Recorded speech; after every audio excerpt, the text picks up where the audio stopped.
Bueno, aquí entramos ya en el concepto de los Material ID. Aquí ya obviamente va a haber una serie de características que vamos a tener que, digamos que encontrar, como por ejemplo la idea de los materiales en términos de color. Simplemente es inicialmente como unas lógicas básicas de tipos, digamos que de colores que vienen derivados pues obviamente de nuestro mood board. O sea, no es gratis el elemento que está acá. Entonces, por ejemplo, conseguir algunos materiales como maderas, como metales, eh, diferentes tipos de acabados. Entonces, esto, y sobre todo pues tomando en cuenta las gamas de colores que queremos trabajar. Entonces, tomando en cuenta eso, vamos a generar una serie de Material ID. Yo puedo trabajar, empezar con esta base. Voy a crearla partiendo de diferentes tipos de materiales que se puede crear en Maya. Vamos a tener que en Maya tenemos una opción que se llama aquí el Hypershade, que es básicamente nuestro generador de materiales. O voy por Window Rendering Hypershade y yo lo puedo tener, digamos que de esa manera. Es que es el Hypershade, es básicamente una ventana que permite la generación de materiales, en donde pues yo puedo consolidar o conformar los grupos de materiales que hay. Normalmente Maya viene con unos grupos de materiales base muy específicos. Por ejemplo, el Lambert, que es un material de materiales opacos, que es el que viene por defecto, es un Lambert, pero no lo podemos editar porque si no toda la nueva configuración que se cree, cualquier objeto que se cree va a tener ese Lambert modificado. Entonces lo dejamos quieto, creamos uno nuevo, Blink, que es para metales un poco brillantes, tipo carcasas de plástico, vidrios, cosas por el estilo, metales opacos. El Funk, que es básicamente para cromados o metales muy brillantes o elementos destellantes. El Layered, que obviamente es para crear core capas, que inclusive puede incluir transparencias. Y pues tenemos aquí otra serie, digamos que elementos que luego vamos a ver progresivamente.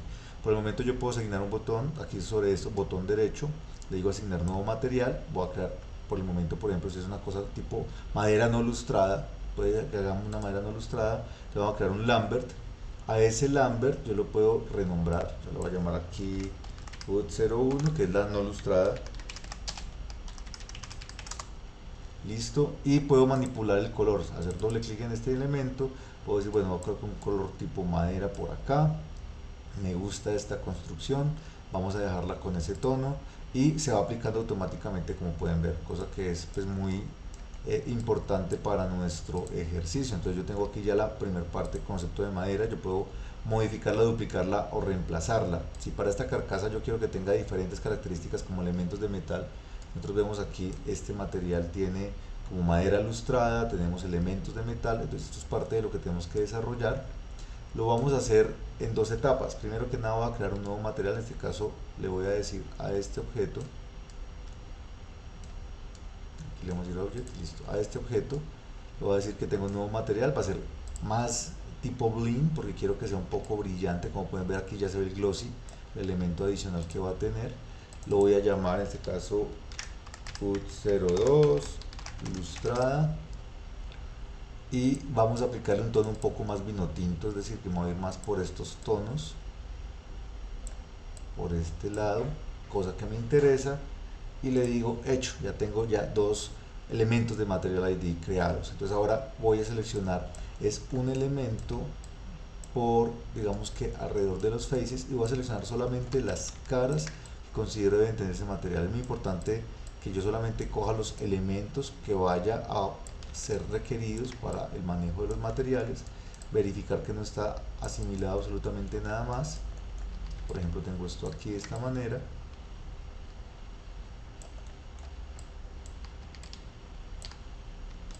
y añado esto último. Entonces a estos les voy a decir botón derecho, nuevo material, y también va a ser un blink, pero en este caso va a tener un tono amarillo. Lo vamos a llamar metal 01 opaco, y voy a tomar un tono un poco más hacia algo más amarillento. Igual puedo subirle la intensidad del color, que esto está oculto debajo, hay que tener cuidado con que las capas no se vayan a perder, y puedo darle un poco más de brillo y ya luego combinarlo igual. Simplemente por el momento es como para tener un identificador, empezar a identificar colores, características y elementos adicionales que tiene nuestro objeto. Bueno, aquí ya tenemos toda nuestra galería del Material ID. Como pueden ver, aquí tenemos un grupo ya de elementos. ya configurado con todas las características. Tenemos entonces goma que está en ciertas partes, tenemos el metal opaco, tenemos el tejido, aquí tenemos una de vidrios, madera no lustrada, madera lustrada, los altavoces. No significa que sean los únicos, aquí también tenemos cromados.